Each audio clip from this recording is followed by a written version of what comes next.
नमस्कार, हर्ष न्यूज की तेज गति वाली बुलेटिन छत्तीसगढ़ रफ्तार में आपका स्वागत है। तो चलिए शुरू करते हैं क्षेत्रीय खबरों की तेज बुलेटिन छत्तीसगढ़ रफ्तार। छत्तीसगढ़ में भीषण गर्मी का दौर जारी है। मौसम विभाग ने अगले 24 घंटों में रायपुर, दुर्ग, बिलासपुर समेत 18 जिलों में हीटवेव का अलर्ट जारी किया है। इस दौरान तेज गर्म हवाएं चलेगी और तापमान 44-45 डिग्री तक पहुंच सकता है। ऐसी स्थिति में 5 दिनों तक सेंट्रल पार्ट में रह सकती है। इस बीच बिलासपुर में लू लगने से एक बुजुर्ग की मौत होने की आशंका है। प्रदेश में सबसे ज्यादा तापमान राजनांदगांव में 46 डिग्री सेल्सियस रिकॉर्ड किया गया है।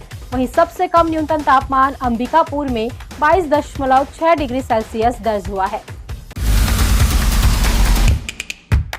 राजधानी रायपुर में अपराधियों और असामाजिक तत्वों पर नकेल कसने के लिए पुलिस ने अभियान ऑपरेशन कालचक्र चलाया। नॉर्थ जोन पुलिस ने 18 से 23 मई तक अलग अलग थाना क्षेत्रों में औचक रेड कार्रवाई करते हुए चाकूबाजों, गुंडा बदमाशों, निगरानी बदमाशों और संदिग्धों के खिलाफ कड़ी कार्रवाई की। पुलिस उपायुक्त नॉर्थ जोन मयंक गुर्जर के निर्देशन में चलाए गए इस अभियान का उद्देश्य अपराधियों में मनोविज्ञान दबाव बनाना, क्षेत्र में अपराधों पर नियंत्रण करना और संगठित अपराध के नेटवर्क को तोड़ना बताया गया है। नगरीय प्रशासन विकास विभाग की सचिव आर संगीता ने शुक्रवार को बिलासपुर के अपने पहले दौरे पर विभागीय बैठक ली और अलग अलग निर्माण कार्यों का निरीक्षण किया। उन्होंने अधिकारियों को स्पष्ट निर्देश दिए कि सभी कार्य तय समय सीमा और गुणवत्ता के साथ पूरे किए जाए। काम में किसी भी तरह की गड़बड़ी मिलने पर कड़ी कार्रवाई की चेतावनी भी दी गई है। उनके 8.5 घंटे के इस दौरे का मुख्य फोकस बिलासपुर को स्वच्छ और व्यवस्थित बनाना रहा। बिलासपुर पुलिस को शनिवार को एक नई फॉरेंसिक वैन सौंपी गई। यह van forensic team, scene of crime unit और क्षेत्रीय विज्ञान प्रयोगशाला बिलासपुर को मिली है। केंद्रीय राज्य मंत्री तोखन साहू और अन्य जनप्रतिनिधियों ने इसे हरी झंडी दिखाकर रवाना किया।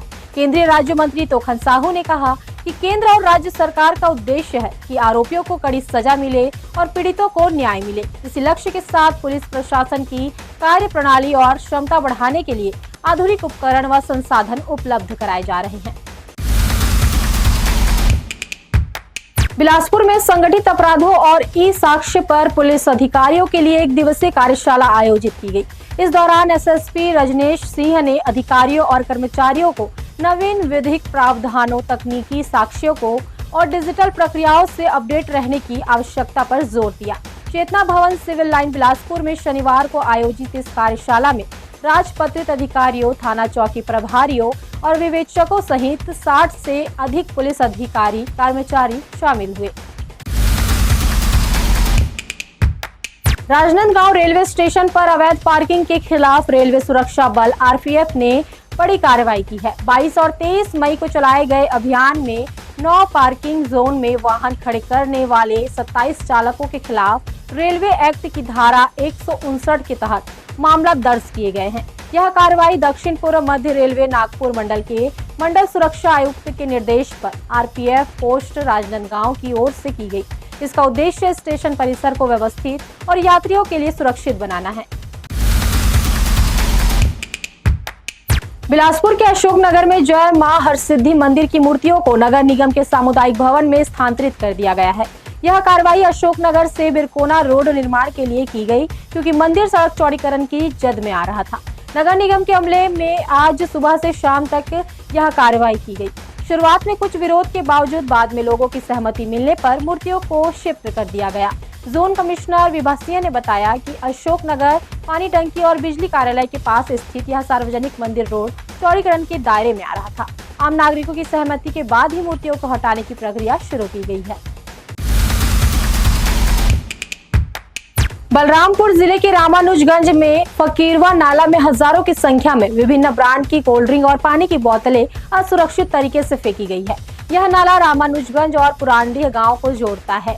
फेंकी गई अधिकांश कोल्ड ड्रिंक एक्सपायरी हो चुकी थी, जिससे क्षेत्र में प्रदूषण और स्वास्थ्य संबंधित खतरा बढ़ने की आशंका जताई जा रही है। स्थानीय लोगों ने नाले के आसपास दुर्गंध फैलने की जानकारी दी है। जानवरों ने इन बोतलों और पेय पदार्थों के संपर्क में आने से उनके स्वास्थ्य पर प्रतिकूल असर पड़ने की संभावना भी बनी हुई है।